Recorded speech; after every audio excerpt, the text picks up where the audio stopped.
As a game, ActRaiser is considered a classic. In addition to the successful blending of seemingly conflicting genres, the game also has a large share of religious symbolism. For starters, your character is the god of what is established as basically a monotheistic universe. He is simply referred to as the Master by his followers, save the angel who serves him. This angel resembles a cherub, similar to popular depictions of Cupid as a naked child with bow and arrows. The people are inherently reliant on you as their god for every decision, even such minor ones as whether to first expand north or south, and are helpless to clear the terrain around them without you. Your character inhabits the floating sky palace, and during the action stages descends as a glimmer of light to animate a statue apparently erected in his honor in times long past, implying that this statue might not actually be what he looks like.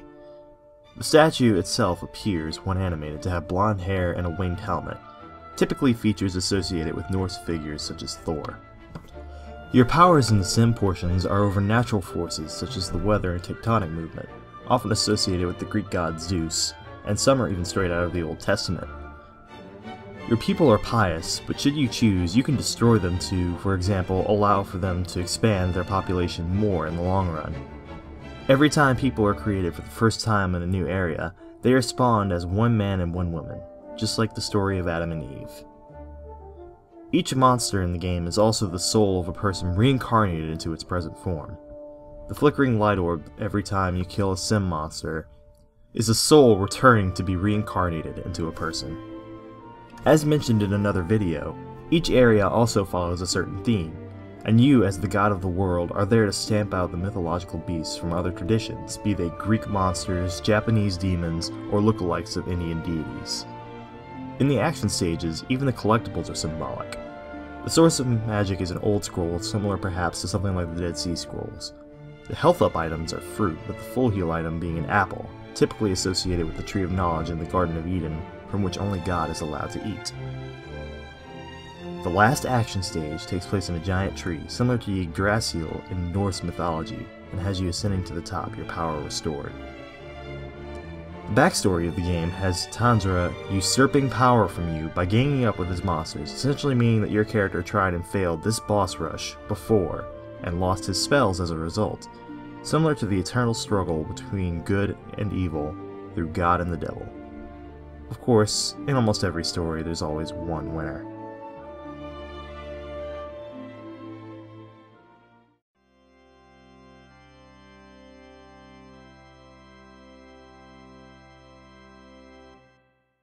Hello ladies and gents, Scheme Rhythm here with another Let's Play ActRaiser. The last Let's Play ActRaiser. Last episode we took care of Northwall, and this episode we're taking on the final area of the game, Deathheim.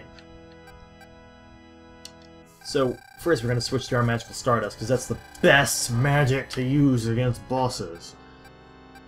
And then we're going to go ahead and start this. So this will be the last battle. All monsters will be completely eliminated from this world. Sir Fox, are you ready?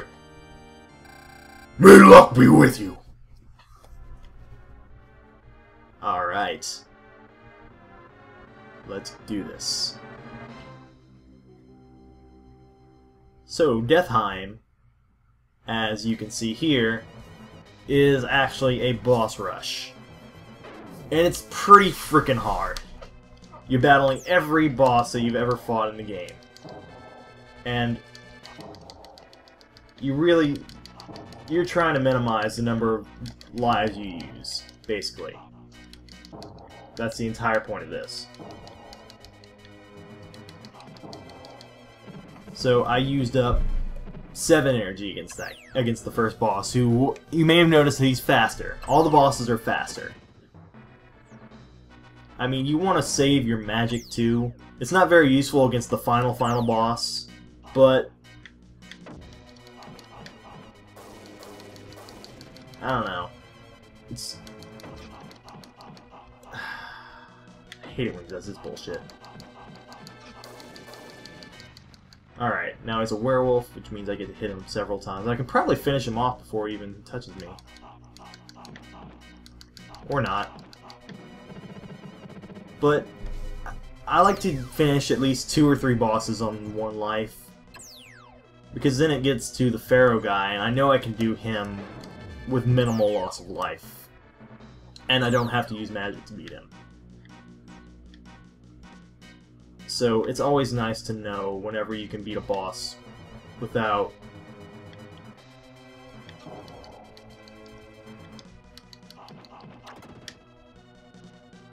without resorting to magic.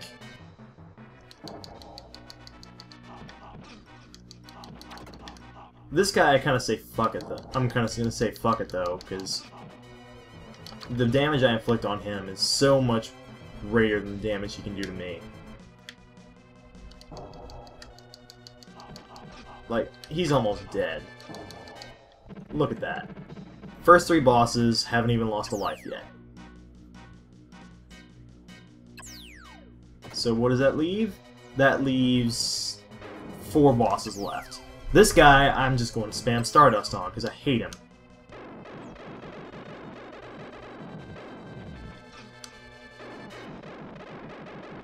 And just like that, 2 magical Stardusts and he is down. So, that leaves 3 bosses left. This next one is going to be a no-hit run.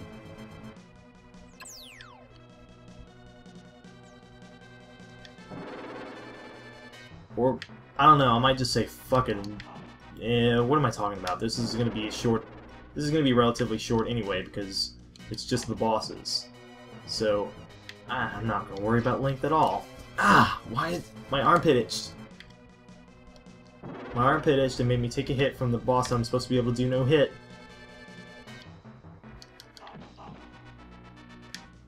And you can see his attacks are much faster than whenever you fought him before. But he's still really easy. I mean, never get under him because he goes and smashes you if you do. Oh, with that I died to him. Oh well, it just starts me right back at him. And I have... See, that's what he does if you get too close to him. He doesn't like the fact that I called him an easy boss, does he? Because he's going to start giving me more trouble than the others did. And just like in an action stage, if you use up magic in 1 life and then die, that magic stays used up. So you gotta really be careful and make sure that the run that you go to the boss on and use your magic on him with is gonna be the one that you kill him in. So that's... bleh. I was doing really well too. I usually don't do this well in the boss rush. Like, having only lost 1 life by the time I get to this guy, yeah, that's normal, but I don't usually lose that first life here. I usually lose it much earlier. Sometimes he likes to get into those little fits where he does nothing but use that attack, like 4 or 5 times in a row, and it gets annoying. Oh. Come on now, really? 4 more hits. You're gonna make me work for those 4 hits, aren't you? There we go. Alright, next boss. The Ice Wyvern. One of my favorite boss designs. Actually, I kind of like the Wanyudo as a boss design. I don't like the boss fight itself, though. But this guy is like Stardust bait, more or less. That's what he is. Come on, you. Because he likes to fly towards the top right of the screen, which is where the Stardust comes from. And one more, and... okay then. That works too. I still have 1 more to use on the final boss. The final boss is not going to be affected much by it, though. So, without further ado, let's fight Tanzra. Or Satan, if you prefer. So Tanzra has 2 forms. The first form is this one, where she does basically your Stardust move. And by the way, whenever I said you only get the Sword Beam in 1 action stage, I lied. I'm a dirty liar, I know it. And then he has a second form, which you notice has twice the max possible health that you have and that any other boss has. And he has 3 main attacks. And that's them. But the good thing is, because your attacks do twice as much damage as they would to any other boss, you don't have to worry as much about the fact that he has twice as much health, because it's going to take just as many hits as any other boss anyway. Now the annoying thing are these things that he spits out that like to come in towards you. The blue ones come in more slowly, or the blue ones come in quickly, and the red ones come in much faster. And wow, I beat him before I was even done explaining him! Good lord. I just did that beast mode.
Okay, so that was ActRaiser. You know, thanks for really putting up with this. I know that this kind of came out of nowhere. I was gone for like 2 months, and then suddenly I come back with the game that I wasn't playing before. You know, I haven't given up on Half-Life 2 or Ocarina of Time. I just haven't really gotten the chance to sit down and play those a lot lately. You know, this was a fun game to do. I have a lot of fun with this, and you know, when I saw that it was 16-bit Summer, it was like, no brainer. I mean, sure, quite a few people have already done this one for 16-bit Summer, but I feel like this game really, it's special. Like, it's unique. Like, its individual part, it's greater than the sum of its parts. And I mean, really, it's because of that sort of aspect to it that I just really enjoy it. It kind of reminds me, in some ways, of, I don't know, just the importance of having games like this that are unique, rather than just safe. I mean, I could be playing random first-person shooter number 2398, or I could be playing a game like ActRaiser, where things are just so unique and different, and the soundtrack is amazing. I mean, you've heard me gush over the soundtrack in probably every video. So, yeah, that was ActRaiser. So, thanks for putting up with me doing this, and I will see you guys in the next video.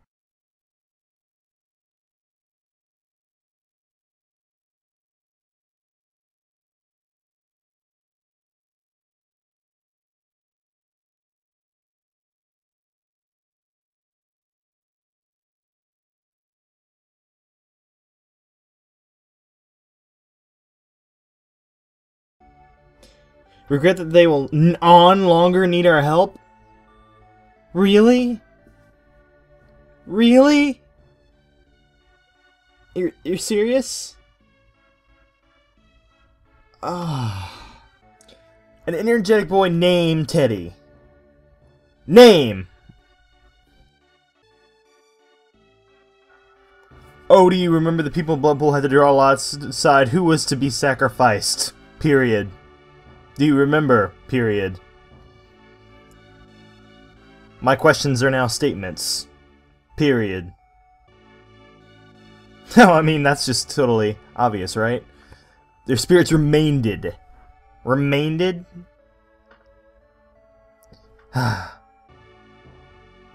Tempted by the wicked mirror. When was there a mirror?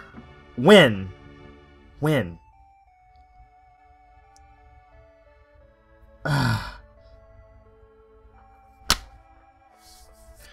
God bless you, localization teams. God bless you. Peoples? That's not the pluralization of people. So what you're saying is they no longer give any fucks. Zing!